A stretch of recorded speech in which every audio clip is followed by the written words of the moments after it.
Bonjour à tous, bienvenue à ce nouvel épisode de Lévis symbolique avec Jonathan Pajot et Jean-Philippe Marceau. Aujourd'hui, j'ai envie de parler de réforme. Pas juste la réforme protestante, mais un paquet de réformes, surtout pour comprendre notre situation aujourd'hui.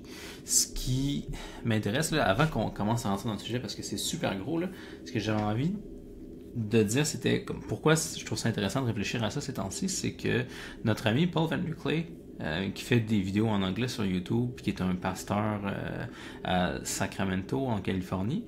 Il a fait un paquet de vidéos intéressantes dans les derniers mois, je dirais, où il fait des parallèles entre spécifiquement le mouvement néo-évangélique aux États-Unis pendant le 20e siècle, puis ce qui se passe aujourd'hui, présentement, surtout en ligne. Fait que, pour donner une idée du parallèle, on peut en parler plus en détail tout de suite, mais j'avais peut-être envie d'aller parler de réforme avant.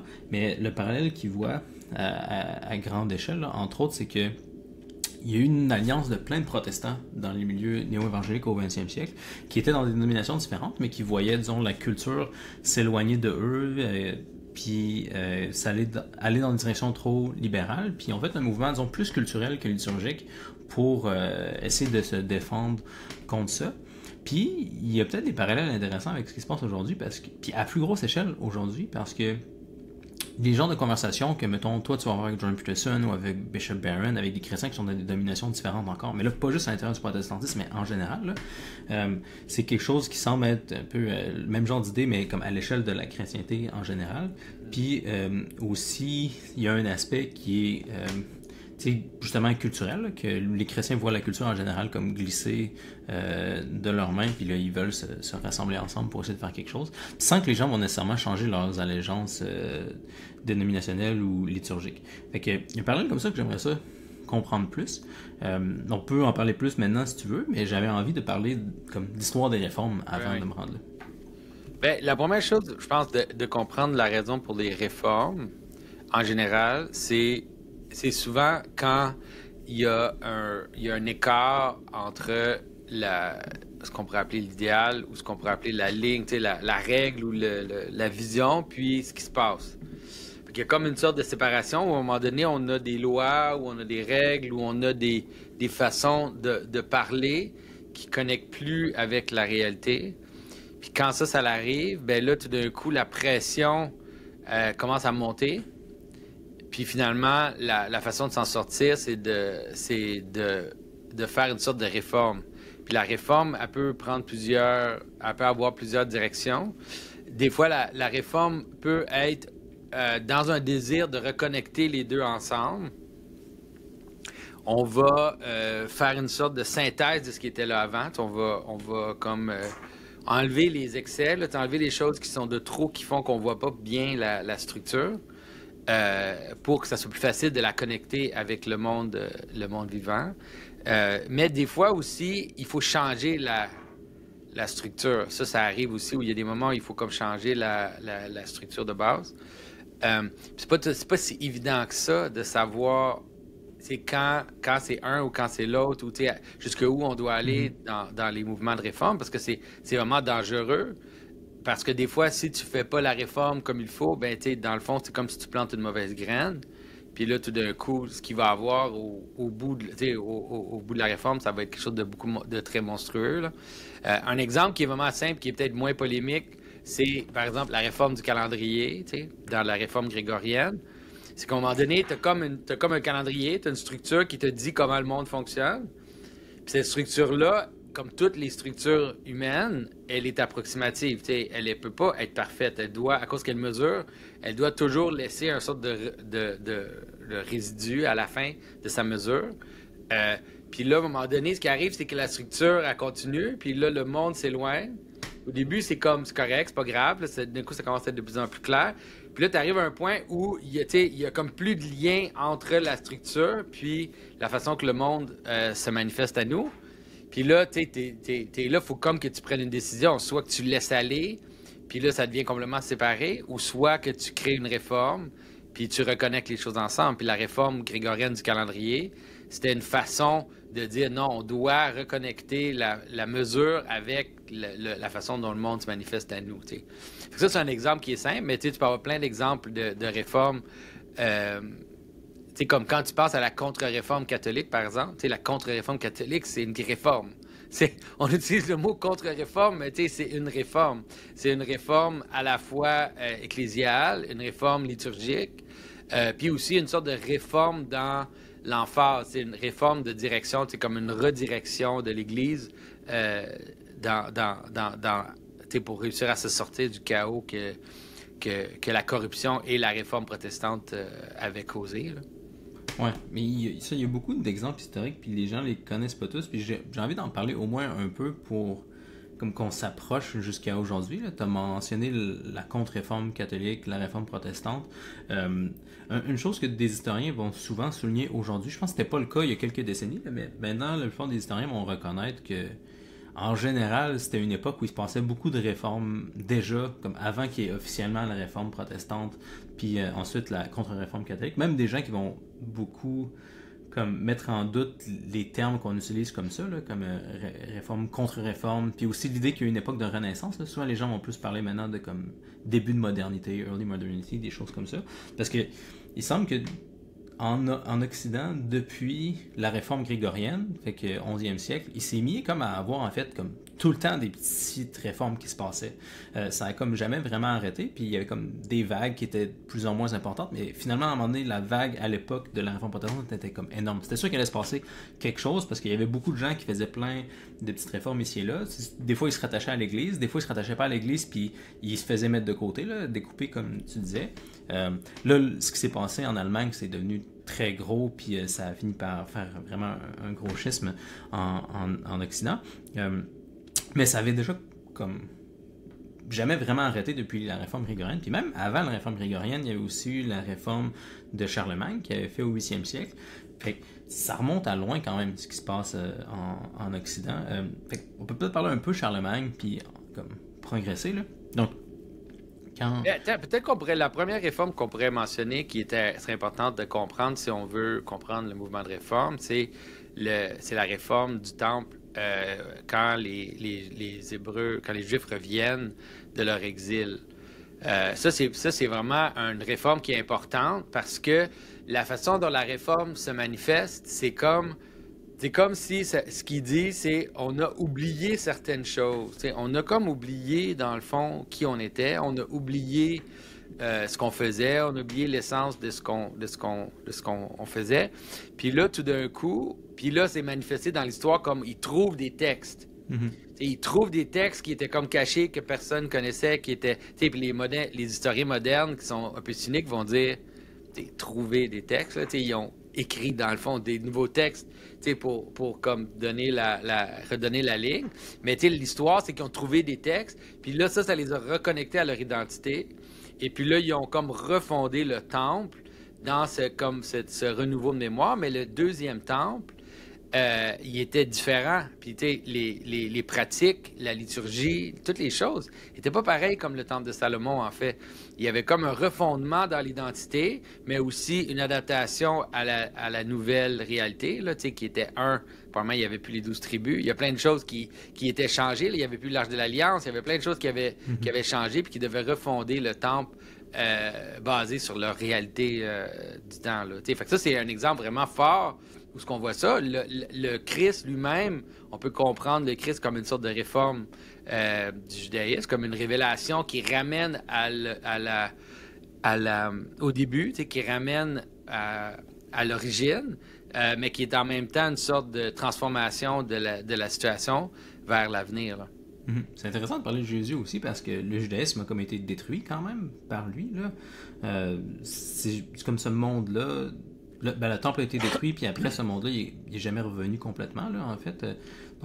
Oui, mais on peut imaginer qu'il y a une relation entre la destruction du temple puis le christianisme. Je veux dire, les pères d'Église, eux, ils voyaient ça comme complètement lié ensemble, c'est-à-dire que la destruction du temple, c'était quelque chose que Jésus avait prédit, que c'est quelque chose qui allait arriver, puis ce que Jésus venait apporter, c'était une solution. Une solution à la destruction du temple, puis une solution aussi aux prophéties qui disaient que l'Esprit de Dieu allait être sur tous les peuples, la vision prophétique que Dieu allait remplir le monde de sa présence. Fait que, tu sais, c'est sûr que lui, c'est vraiment une grosse, grosse transformation, tu sais. Mais c'est important de voir, tu sais, quand Saint Paul, il parle de Jésus, tu sais, puis dans le texte qui est reçu par Saint Paul, là, dans le texte aux Hébreux, dans l'Épître aux Hébreux, tu sais, Paul, il fait très attention de montrer la ligne de Jésus, tu sais. De ne pas présenter Jésus comme un personnage qui arrive de nulle part et qui s'est auto-déclaré avoir une autorité. Tu sais, il dit que Jésus est un prêtre selon l'ordre de Melchizedek, qui est comme une forme de prêtrise qui est plus haute que la prêtrise israélienne, israélite. Puis, mais c'est important pour lui d'associer la transformation avec quelque chose qui était déjà là aussi, tu sais. Ouais. Ça fait du sens. J'avais pas pensé à des exemples bibliques de réforme. Tu en as mentionné deux. Est-ce qu'il y en a d'autres avant qu'on passe à l'histoire post-biblique? Oui, mais tu sais, il y en a d'autres. Tu as dit la construction du temple lui-même. La construction du temple, c'est une réforme. Tu sais, parce que les pratiques qu'il y avait dans le tabernacle, ils ont dû être changées quand le temple a été construit. Il y a dû avoir une transformation de beaucoup de choses. Tu sais, l'insertion de tous les psaumes, tout ce genre de textes liturgiques-là, on ne sait même pas ce qu'il y avait avant, en fait. On ne sait pas ce qu'il y avait avant l'arrivée du temple. On ne connaît pas leur liturgie. Tu sais, on sait juste qu'il y avait des sacrifices. Mais c'est quand on arrive au premier temple qu'on voit tout d'un coup les pratiques liturgiques, on voit les chants, avec le chantre, avec la chorale, avec les différentes parties qui ressemblent à nos liturgies aujourd'hui. Ouais. Ben, c'est d'une certaine façon, j'imagine, comme toutes les fois où le peuple d'Israël est comme reconstruit, ça va être un exemple de ça aussi. Là. Fait que la réforme, c'est comme une sorte d'origine, mais une origine qui se veut comme une sorte de refondement de l'origine qui était avant. C'est pas la même chose que c'est pas la même chose que la fondation d'une nouvelle identité. C'est pas la même chose que la fondation d'un nouveau pays ou d'un nouveau peuple. Comme si tu penses, par exemple, à la fondation des États-Unis, qui veut un peu se fonder comme quelque chose qui est une rupture avec l'ancien monde. Puis certains aspects de la réforme protestante, pas tous, mais certains aspects de la réforme protestante qui se mettent expressément comme une rupture envers ce qu'il y avait avant, si on pense aux anabaptistes, par exemple. C'est vraiment différent qu'une réforme qui est vue comme un refondement. C'est pour ça que si tu écoutes les luthériens là, aujourd'hui, puis certains des calvinistes, mais surtout les luthériens, ils disent, nous, on voulait pas fonder une nouvelle église, on voulait réformer l'église qui était là. Puis ils comprennent le problème du protestantisme, de dire, ben regarde, c'est moi le pasteur, puis là, tout d'un coup, je fonde une église, puis il n'y a pas de continuité, il n'y a pas l'idée de cette notion-là de... fait que si tu entends les anglicans et les luthériens, ils ont tendance à dire qu'ils sont une continuité de l'Église, même celle qui était corrompue à l'époque, qui n'était pas en rupture, qui voulait refonder, enlever les branches mortes, puis remettre en place l'Église qui était déjà là. Ouais. C'est vraiment intéressant. Le diable est vraiment dans les détails. Là. C'est pas facile à réussir à faire ce genre de choses-là. Non. Parce qu'il y a vraiment les deux extrêmes. Tu entends Jésus critiquer les pharisiens de façon vraiment très intense, mais en même temps, il dit obéissez-leur parce qu'ils sont dans le siège de Moïse. Fait qu'il essaie de rester rattaché, mais des tasser complètement aussi. Là. Ben c'est ça. En tout cas, moi, j'ai l'impression que Jésus, il nous manifeste un peu la façon de faire ces choses-là. Les gens qui ont fait des réformes dans l'Église occidentale, dans l'Église catholique, on voit par exemple Saint François d'Assise, c'est un exemple classique d'une immense réforme. La réforme franciscaine est vraiment massive au niveau de la transformation de la vision du peuple, de l'Église, la vision du clergé. Les frères de Saint-François, ils entendaient des confessions. C'est hallucinant. Même aujourd'hui, c'est weird de penser ça. Qu'il avait le droit d'entendre des confessions. Ils n'étaient pas des prêtres. Il y avait plein de transformations qui se passaient. Mais, tu vois, Saint-François, il a toujours resté soumis à l'autorité que Dieu lui avait donnée. Il ne s'est jamais rébellé contre l'autorité d'une façon à la supplanter. Puis c'est toujours ça la différence entre vraiment une révolution puis une vraie réforme, c'est que aussitôt que l'autorité qui veut réformer le système se présente comme une alternative. Là, tu sais, dit, moi, je vais prendre la place de l'autorité qui était là, je vais me débarrasser d'eux, puis je vais prendre leur place.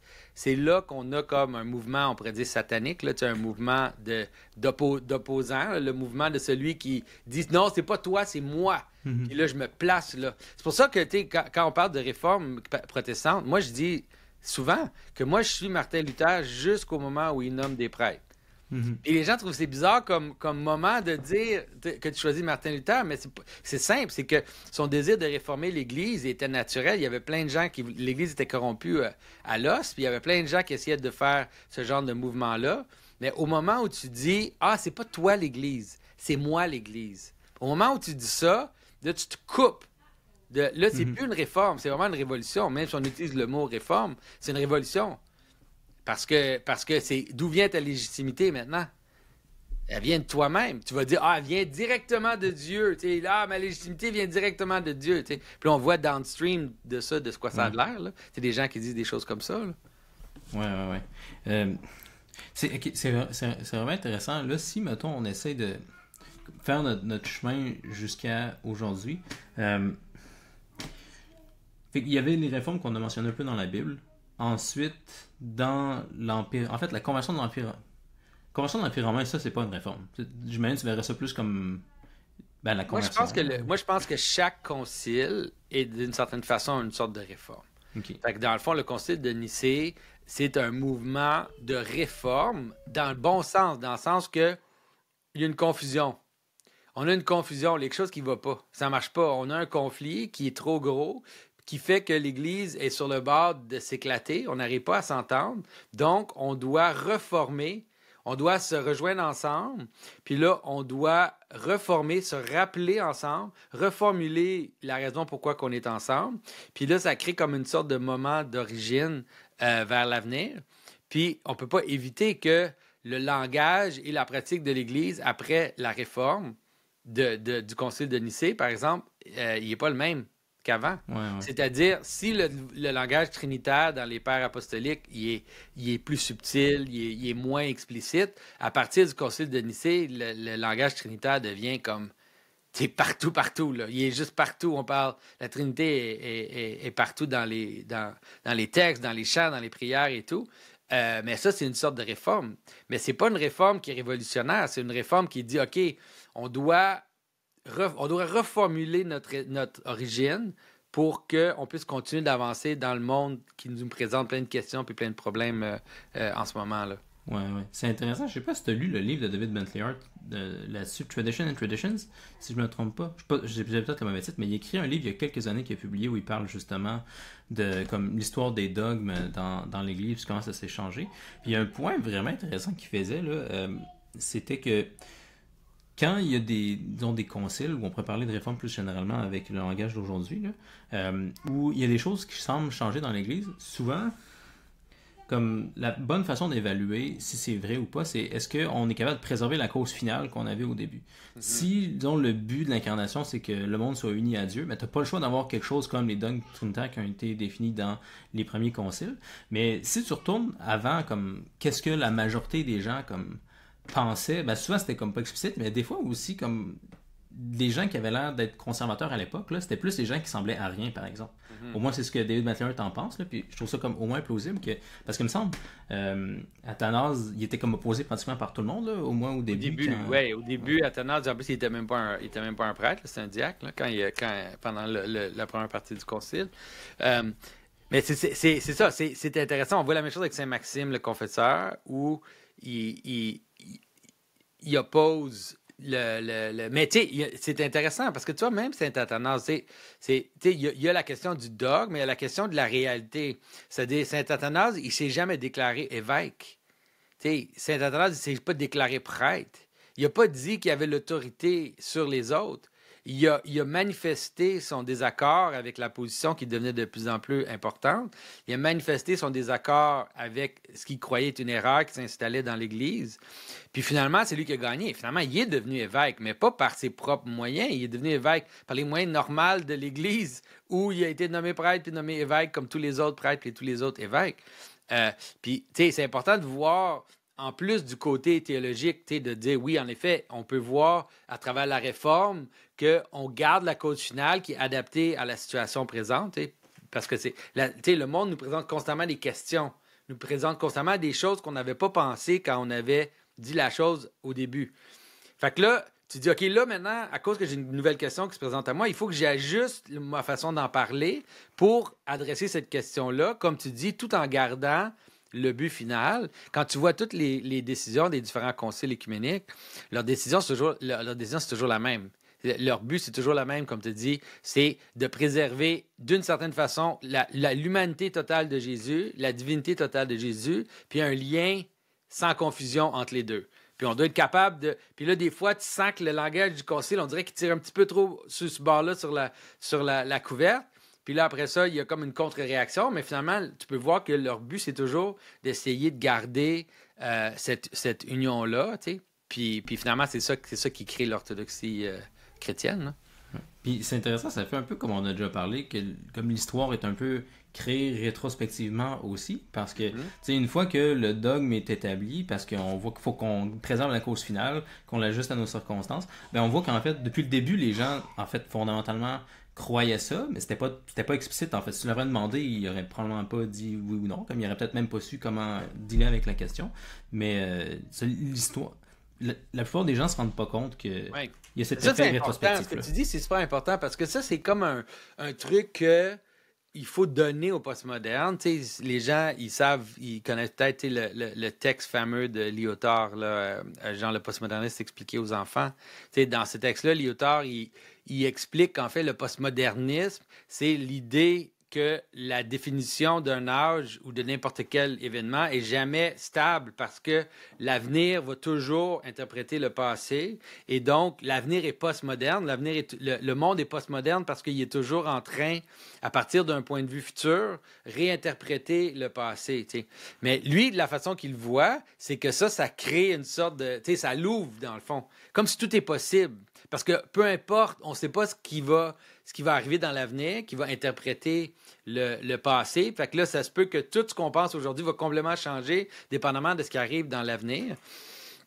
Fait que, je pense que lui, l'intuition de base de comprendre que l'avenir interprète le passé, d'ailleurs, c'est ça le jugement dernier, en passant. Le jugement dernier, c'est l'idée que l'avenir interprète le passé. C'est pas un truc que Lyotard a inventé, mais la différence et l'erreur de Lyotard, c'est de ne pas comprendre que les choses sont structurées en narratif. Les choses sont structurées dans des mondes. Puis ces mondes-là, ils ont une cohérence. Fait que, l'avenir de ce monde-là est lié à l'origine de ce monde-là. C'est pas vrai que n'importe quoi peut arriver. Il y a comme une structure de sens qui fait que l'origine va se trouver partout dans l'évolution d'un monde ou d'une histoire, qui fait que l'avenir ou la fin de ce monde-là est constamment en train d'interpréter le passé. Puis qu'en fait, c'est vrai, mais c'est faux de penser que ça veut dire que tout est aléatoire et que tout est possible. C'est pas vrai parce que je veux dire, comment je pourrais dire, toi, dans l'avenir, tu vas faire ça dans ta vie, ou à mesure que tu grandis en sagesse, tu es capable de regarder dans le passé, puis réinterpréter les choses qui te sont arrivées à partir de la sagesse qui grandit en toi.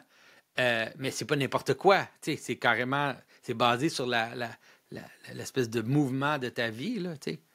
Ouais. Classiquement, je pense qu'on parle du fait que les causes sont toutes liées ensemble, là, même si, disons, la cause des causes, on va dire, c'est la cause finale.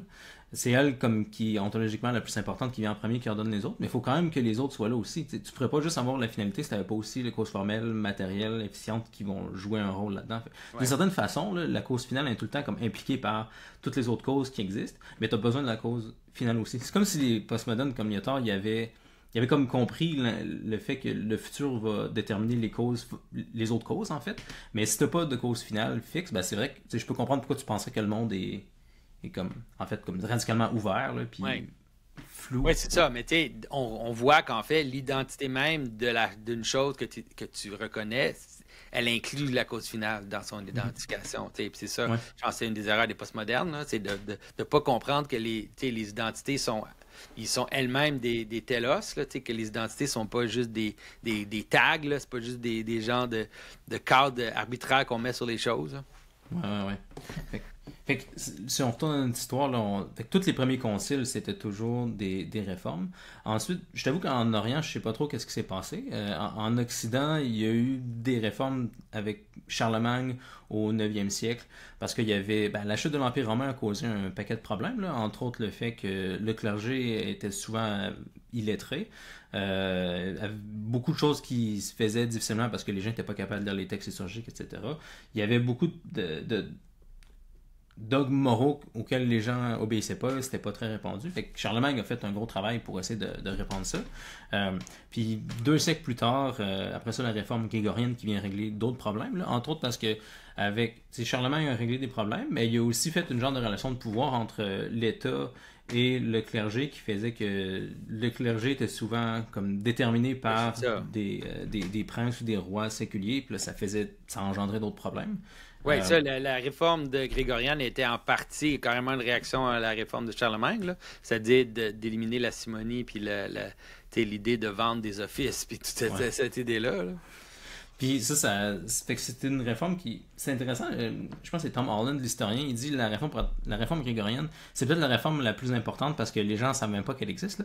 Elle a comme tellement bien fait son travail que ça semble être juste naturel pour tout le monde, mais c'est responsable de beaucoup de changements. Là. Le célibat clérical, le pouvoir que le pape a développé à travers tout le Moyen-Âge aussi. Puis... en général, comme une grosse partie du pouvoir que l'Église a pu prendre dans le Moyen-Âge, c'était une des conséquences de ça.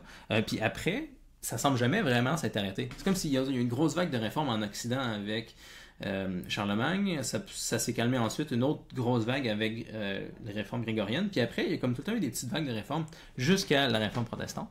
Puis là, il y a un paquet de raisons pour ça.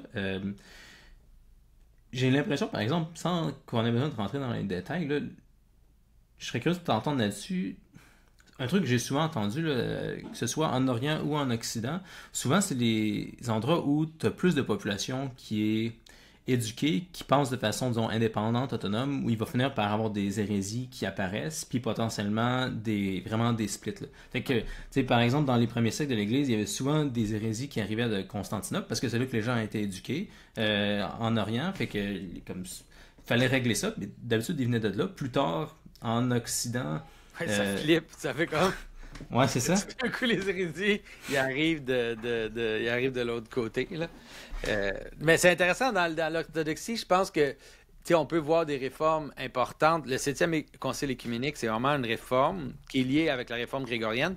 Par exemple, souvent, on pense du 7e Concile écuménique comme le moment où on a commencé à vénérer les icônes, là, mais nous, on appelle le 7e Concile écuménique, la fête du 7e Concile, on appelle ça la fête de l'orthodoxie.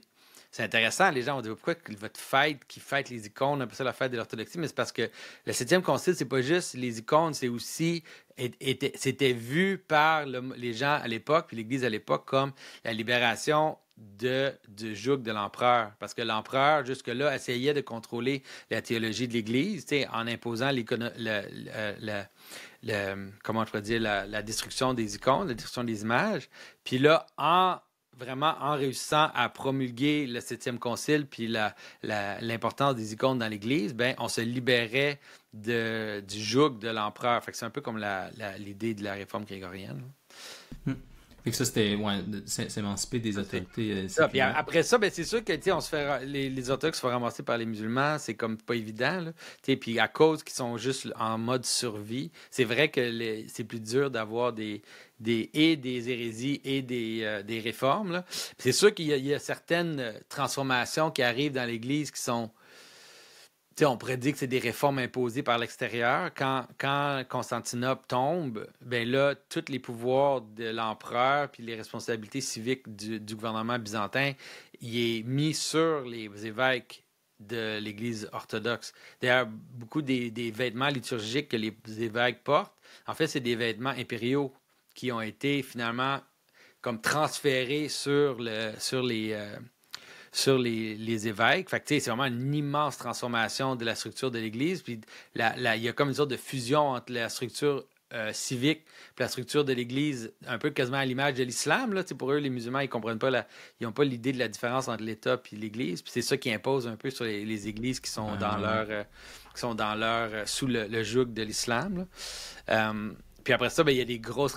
Quand les Russes, finalement, sont ascendants, Saint-Pierre-le-Grand, il fait une réforme qui est l'équivalent d'une réforme protestante, là, selon moi, là, qui mène à la révolution ultimement, là, c'est-à-dire qui soumet l'Église à l'État. Là. Ça, c'est quelles années? C'est quand Pierre-le-Grand, my goodness, je me souviens plus des dates. Là. Okay. Mais quelques siècles avant la révolution russe, mettons? Okay. C'est ça. Puis là, il soumet, je veux dire 18e, mais j'ai peur que je me trompe. C'est ça le pire. Okay. Il soumet l'Église à l'Empire. Puis là, les prêtres deviennent carrément des fonctionnaires de l'État. Ça, c'est une méga réforme. OK. Puis il y en a eu plusieurs comme ça en Russie. Il y en a quelques-unes. Il y a eu la réforme du patriarche Nikon, qui était aussi une méga grosse réforme dans l'Église. Fait que, tu sais, il y a eu des moments de réforme, là. OK. C'est cool, je savais pas ça. Faudrait que j'étudie ça un petit peu plus pour... Ça pourrait peut-être nous aider à comprendre ce qui se passe aujourd'hui, là, parce que, on vient de parler de la réforme protestante, un peu ce qui se passait en Russie. Puis là, j'ai envie de parler un petit peu d'aujourd'hui puis de ce qui est en train de se passer, là. Parce que il y a comme... Il y a un paquet de choses qui se passent encore en même temps. Là, il y a un nouveau phénomène où Il y a déjà eu ça, d'ailleurs, c'est vrai, avec les néo-évangéliques aussi au 20e siècle, là, surtout, je pense, dans les années 70, 80, 90, c'était surtout au niveau intellectuel, mais des évangéliques américains assez prééminents au niveau intellectuel qui se convertissaient à l'orthodoxie ou au catholicisme. Il y a eu une vague de ça. Il y avait, mettons, Scott Hahn, qui était quand même connu. Il y avait...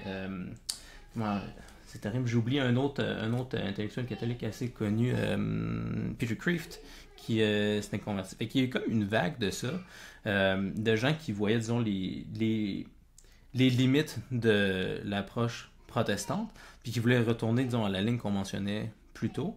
Puis là, évidemment, il y a comme une autre vague de ça qui se passe présentement, qu'on voit, mais en même temps, je suis pas encore certain c'est quoi, disons, globalement ce qui se passe statistiquement, mais anecdotiquement, oui, il y a ça qui se passe, mais il y a aussi beaucoup de gens qui deviennent protestants. Ah oui. Oui, c'est ça. C'est sûr que nous, on voit ce qu'on se passe dans nos églises. Là. Fait que, on s'en rend compte, mais je pense que c'est partout. Hein? Je pense que le retour au christianisme, il se passe un peu partout dans toutes les différentes dénominations. Je sais que ça va peut-être sonner arrogant, là, mais j'ai l'impression quand même que les gens qui sont plus intellectuels, ils ont tendance, les gens qui reviennent au christianisme, à aller vers l'Église catholique, l'Église orthodoxe, possiblement réformée aussi un peu, parce qu'il y a quand même une rigueur là, dans la théologie réformée. Je vois un peu ces trois-là là, qui tiennent un peu le bail. C'est intéressant parce que tu peux voir les gens aussi en ligne, là, tu vois que ça commence à devenir une sorte de... Il y a comme une petite guerre de tribus, là, tout d'un coup, là, entre ces trois groupes-là, catholiques, orthodoxes, réformés, où là, il y a plus de discussions. Mais ça montre que c'est là un peu que ça se passe là, au niveau de du retour des élites, là, on pourrait dire, vers l'Église. Mais c'est normal que les églises plus protestantes ou plus évangéliques, comme un peu les églises style concert, là, comme ici au Québec, on a l'Église Nouvelle Vie qui est comme une église un peu théâtre, là, qui est comme plus spectacle. Là, eux aussi, ils grossissent leur église et ils grossissent parce que les gens qui cherchent du sens, c'est la chose qui brille le plus, là, c'est la chose qui est le plus comme accessible. Qui est plus accessible pour eux. Là, la liturgie, c'est quand même difficile d'accès là, pour les gens qui ont rien, qui savent absolument rien de l'Église. Ouais. Un truc, une façon dont je l'avais entendu expliquer, c'est que c'est ça, liturgiquement, comme c'est accessible, puis aussi souvent des exhortations comme morales, comme très simples, qui vont vraiment aider les gens pour vrai dans leur vie. C'est vrai que si tu élimines certains vices très évidents dans notre société, ta vie va aller mieux. Fait que là, tu rentres sur un chemin, puis tu es satisfait, puis tu veux continuer. Là. Oui, c'est ça. C'est-à-dire, on le voit qu'un des dangers de l'Église liturgique qui peut vraiment arriver, c'est qu'il y a comme une sorte de dissociation entre le rite liturgique puis la vie des gens, tu sais. Puis, on le voit dans l'Église anglicane en Angleterre. C'est vrai. On voit clairement toutes les mainlines, là, les églises protestantes, un peu plus liturgiques en Amérique puis au Canada, ils sont totalement dégénérés, là. Mais c'est parce qu'à cause de ce problème-là où on peut séparer les deux, tu sais. Fait que dans les églises évangéliques, il y a comme un appel aux émotions, direct. Il y a comme un appel à à ta prise de conscience, prise de décision, un peu comme un self-help, un peu style. Puis ça a vraiment des effets immédiats qui sont indéniables. Mais c'est qu'il manque le côté... comment je peux dire? Il manque le côté vraiment structurel et métaphysique. Là, puis aussi parce qu'il se présente un peu comme une sorte de choses séparées, qui est comme séparée du monde. Fait qu'il faut, c'est sûr que pour les églises liturgiques, il faut vraiment faire un effort pour faire le pont entre ces deux choses-là. Être sûr que les gens dans nos églises, ils peuvent avoir toute la grandeur de la sacramentalité, mais aussi qu'ils reçoivent un enseignement moral de base, là, de dire c'est comme ça qu'on doit vivre quand on est chrétien. En théorie, ça se fait en confession, ça se fait avec des différentes catéchèses et tout, mais c'est clair qu'il faut quand même être un petit peu plus... être un petit peu plus explicite à ce niveau-là parce que c'est plus dans la culture générale. Ouais. Un autre point donc je trouve intéressant là-dessus, qui est peut-être différent de ce qui se passait avant, là, ou au moins à l'échelle où ça se passe maintenant, là, c'est le fait que une façon dont Paul en parle, c'est qu'il dit aujourd'hui on est comme tout un peu protestant, qu'on le veuille ou non, là, où disons, on va tout consciemment choisir notre église. T'sais, même si, disons, on est... moi, je suis né catholique puis je suis resté catholique, sauf que fallait que je me pose la question. C'est pas comme, je sais pas, mes grands-parents, qu'eux autres, ben, c'était clair qu'ils allaient juste rester catholiques toute leur vie, il n'y avait pas vraiment d'option. Mais aujourd'hui, tout le monde se pose la question. Puis c'est beaucoup plus commun que les gens vont changer de dénomination à l'autre, puis aussi que les gens se parlent entre eux. Fait que ça, c'est un autre phénomène qui est sûrement nouveau, là, où, mettons, il y a des protestants qui vont quand même écouter les homélies de Bishop Barron, par exemple, en ligne. Ou un autre aspect, c'est comme la place que les laïcs vont prendre, y compris dans l'enseignement. Fait que, mettons, je sais pas, toi, qu'est-ce que t'en penses, mais t'es sûrement un des catéchètes orthodoxes qui a le plus d'influence présentement dans le monde anglophone. Fait que, tu sais, qu'un laïc fasse ça, c'est aussi du nouveau, je pense, là. Fait que, il y a tous ces aspects-là, j'ai l'impression que Paul a raison, quand même, de dire qu'on a tout quand même du code protestant qui roule. Oui. Oui, c'est ça. Moi, je pense que c'est vrai. Aussi, j'ai l'impression que le protestantisme, il y a quelque chose à offrir. Tout le côté décentralisé, le côté Bible aussi, le côté culture, genre morale et tout, c'est vraiment important. Puis aussi, ce qui arrive, c'est que, veux pas, dans le milieu protestant, ce qui est arrivé, c'est qu'il y a eu plein de schismes. Juste plein de schismes, un après l'autre. Puis à un moment donné, il y a tellement de schismes que là, on sait plus vraiment, on se rappelle plus c'est quoi. On se rappelle, c'est quoi la différence entre les baptistes, puis les pentecôtistes, puis la différence entre les frères en Christ, puis on sait même plus, les gens, à cause qu'il y a comme eu trop de trucs, fait que ça crée comme de nouvelles ouvertures pour la discussion. Puis aussi, je pense à cause de l'opposition du monde aussi, ça crée une possibilité de collaborer à travers les différents groupes aussi, puis de sentir qu'on a des alliés, des gens qui croient vraiment en Dieu, qui sont vraiment dédiés. Tu rencontres des gens de différentes dénominations ou de différentes pratiques, des catholiques, des orthodoxes, des protestants. Puis là, tu vois que c'est des gens de bonne foi qui aiment Dieu. Puis tu peux te dire, je ne suis pas d'accord avec certains points de vue théologiques, je trouve que tu te trompes sur ci et ça, mais l'authenticité, elle a quand même une valeur qui est dure à nier. Puis c'est ça qui est weird, c'est que d'une certaine façon, on commence à voir ces gens-là comme nos alliés, plus que des gens qui sont dans notre Église, mais qu'on sent qu'ils sont capturés par quelque chose, qu'ils sont capturés idéologiquement ou qui ont comme d'autres intentions. Fait que ça crée comme une sorte de réseau intéressant qui est pas l'Église, mais qui est comme un peu para-Église. Puis, qui sait ce qui va arriver? Peut-être que c'est à travers ce genre de discussion-là, puis à travers ce genre de réseau-là qu'un jour, on va revenir en communion ensemble. C'est possible. Je sais pas. C'est sûr que je le vois pas immédiatement sur l'horizon, mais c'est quand longtemps qu'on est capable à la fois de reconnaître ce qu'on a en commun, puis ce qu'on peut faire ensemble, puis reconnaître aussi les différences, puis de juste les respecter, ben il y a plein de choses qui peuvent être faites. Là. Ouais, ouais. Mais on semble plus proche qu'il y a 50 ans ou 100 ans, par exemple. Il y a vraiment beaucoup plus de dialogue. Puis je suis pas très près ce qui se passe dans les dialogues qui sont faits par les autorités ecclésiales, mais j'ai des amis qui suivent ça, puis ils disent que, disons, les rapprochements qui se passent entre les catholiques et les orthodoxes au niveau ecclésial, là, ça va plus vite que ce à quoi on s'attendrait, par exemple. C'est le genre de truc qui prend quand même vraiment longtemps, mais les discussions sont plus faciles que ce à quoi on s'attendait il y a 100 ans. Puis effectivement, c'est bien plus facile de parler aujourd'hui, puis il y a bien plus d'intellectuels qui sont capables d'avoir ce genre de discussion-là aussi, fait que il y a des choses définitivement positives qui se passent.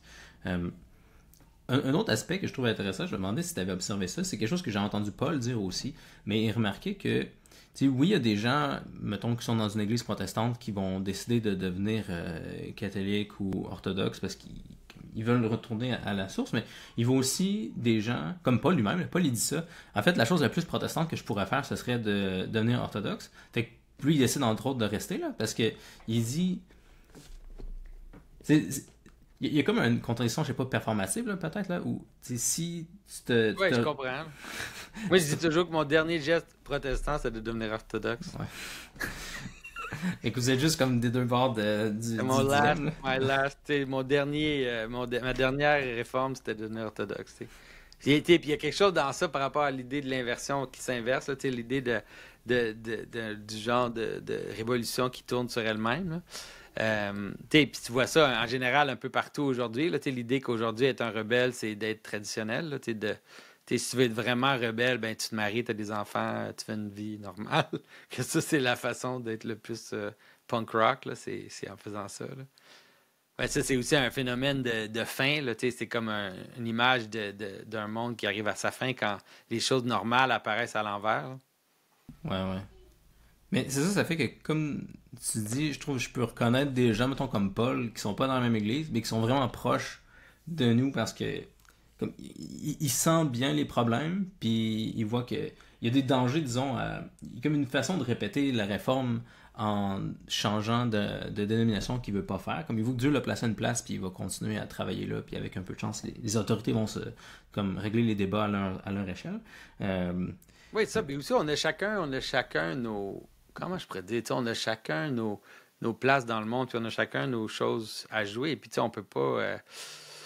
C'est pas à moi ou à toi ou à quiconque de juger les choix des autres parce que on ne sait pas, en fait. Dieu est mystérieux, là, même si moi je crois que que l'Église orthodoxe, elle a une sorte de plénitude. Je fais très attention parce que je vois vraiment je vois Dieu qui agit partout, je vois Dieu qui agit dans plein de sortes de circonstances, je vois, puis je peux pas le nier, là. Pas faire à semblant que Dieu n'est pas en train d'agir dans toutes sortes de circonstances qui échappent mon créneau, là, ça serait ridicule, là. Mais il y a beaucoup de gens en ligne, par exemple, qui essayent de faire ça. Puis tu sais, c'est vrai que tu peux trouver des prononcements dans l'histoire de l'Église où ils disent très clairement si t'es pas dans notre Église, t'es perdu. Mais penses-tu que c'est juste un truc de contexte, là? C'est vrai que si t'es pas catholique, mettons, en France, au Moyen-Âge, il y a quelque chose qui va vraiment pas bien, là. Mais, tu sais, au 21e siècle, quand il y a tellement des situations diverses, puis Dieu te place à une place qui est peut-être vraiment loin de ça, comme c'est vraiment plus comprenable comment tu peux avoir quand même ton salut si t'es pas dans l'Église de la même façon que tu l'aurais été au Moyen-Âge. Oui, c'est ça, mais je veux pas trop me prononcer sur ces affaires-là, mais il y a toujours un peu... comment je pourrais dire? Il y a toujours des raisons pour dire ça. Il y a toujours des raisons pour dire ça qui sont très importantes, puis il faut pas nier, parce que de pas avoir un geste semblable, des fois, ça mène à une sorte de relativisme sans conséquence, là, une sorte de n'importe quoi, tout est bon, puis et tout ça. Mais tu vois qu'il y a toujours des mouvements dans chaque tradition qui va montrer qu'il y a aussi, qu'il faut faire attention de ne pas être arrogant, puis de pas... par exemple, si tu penses à... même dans la Divine Comédie là, de Dante, il y a comme il y a comme certains personnages qui ne devraient pas être où ils sont, selon la cosmologie simple. Ou l'idée de Saint Grégoire qui a prié pour le salut d'Dioclétien, comment il s'appelle, l'empereur... En français, je suis pas sûr. Oui, ça. Mais l'idée qu'il y avait l'empereur Dioclétien qui était comme sais, carrément qui a persécuté les chrétiens, tu sais, puis que lui, il a prié pour que Dieu le sorte de l'enfer puis l'amène au paradis, tu sais.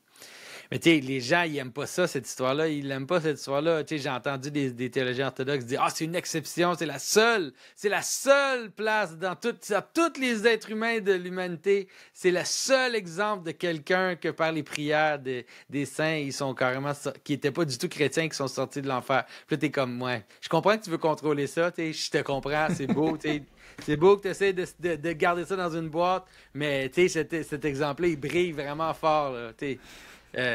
Il faut pas. Il faut faire attention de ne pas essayer de mettre Dieu dans des boîtes. Là. Ouais, je comprends ce que tu veux dire. Très bien. Je pense que c'est une bonne place sur laquelle terminer aujourd'hui, à moins qu'il y ait quelque chose d'autre que tu veuilles ajouter. Peut-être juste c'est au niveau de la réforme. C'est comme, je pense, c'est important quand même d'être capable de distinguer une véritable réforme d'une révolution, puis de pas. D'être capable de remarquer la différence. T'sais, la révolution se manifeste toujours par quelqu'un qui, au nom de la critique de l'autorité en place, essaie de la remplacer. Eux-mêmes. Okay? Alors, c'est comme ça qu'on remarque la différence entre la réforme et la révolution. Tandis que quand on voit un vrai mouvement de réforme, ce qu'on voit, c'est des gens qui sont prêts à critiquer l'autorité jusqu'à leur mort, qui sont prêts à dire que l'autorité n'a pas raison, qui ont la fausse position et tout, mais qui n'essayent pas, par leur propre force, de se mettre à la place de l'autorité qui Dieu leur a donnée. T'sais, peu importe dans quel contexte, que ce soit un roi, que ce soit un évêque, que ce soit... Peu importe c'est quoi, c'est-à-dire l'autorité ne vient pas de nous. L'autorité vient de Dieu, l'autorité est donnée du ciel, puis il y a une façon dont ça se fait, puis il faut que la légitimité de l'autorité soit pas auto-déclarée. Fait que tu peux toujours voir la différence entre une révolution puis une réforme dans ce contexte-là, puis tu peux voir dans l'histoire les moments où ça devient vraiment grave, là, comme par exemple dans les révolutions françaises et tout, où tu vois ce que ça fait, ça crée des vraies révolutions. Ce que ça fait, c'est qu'à cause que tu te coupes de la légitimité qui était ton autorité, en essayant de te placer à la place de cette autorité-là, ce que ça fait, c'est que ça mène à une dévolution. Ça mène à une succession de révolutions qui accélèrent. T'sais. Parce que si toi, tu as pris l'autorité de la personne qui est là, puis tu t'es auto-déclaré, mais toi, ton autorité, elle vient d'où? Fait que tu ouvres la porte à tous les autres de venir puis dire, ben d'abord, c'est moi qui ai raison. Toi, tu dis, comme l'exemple classique, c'est quand même, veux pas, Martin Luther qui dit, comme mon interprétation, Martin Luther, il disait, moi, j'interprète pas la Bible. Moi, je fais juste vous donner ce qui est dans la Bible. Je fais juste vous dire ce qui est dans le texte. J'ai aucune interprétation. C'est Dieu lui-même qui parle à travers moi, parce que moi, je n'interprète pas la Bible. Je fais juste vous dire ce qui est là. Mais la réalité de ça, c'est que une fois que toi, tu t'es donné cette autorité-là, puis tu as pris le rôle, mais après toi, le déluge, là. Après toi, tous les gens qui lisent la Bible et qui ont l'impression qu'ils n'interprètent pas le texte, puis là, tu finis avec 10 000 différentes sortes d'églises qui sont toutes en train de s'ostiner sur plein de trucs. Ça, c'est vraiment l'image d'une révolution. Fait que c'est quand même, moi, je pense que c'est important de voir la différence entre une vraie réforme et une révolution. Parfait. Très bien. Là-dessus, on va se dire bonjour, puis on se reverra dans quelques semaines pour le prochain épisode. Merci beaucoup tout le monde. Salut tout le monde. Bye bye.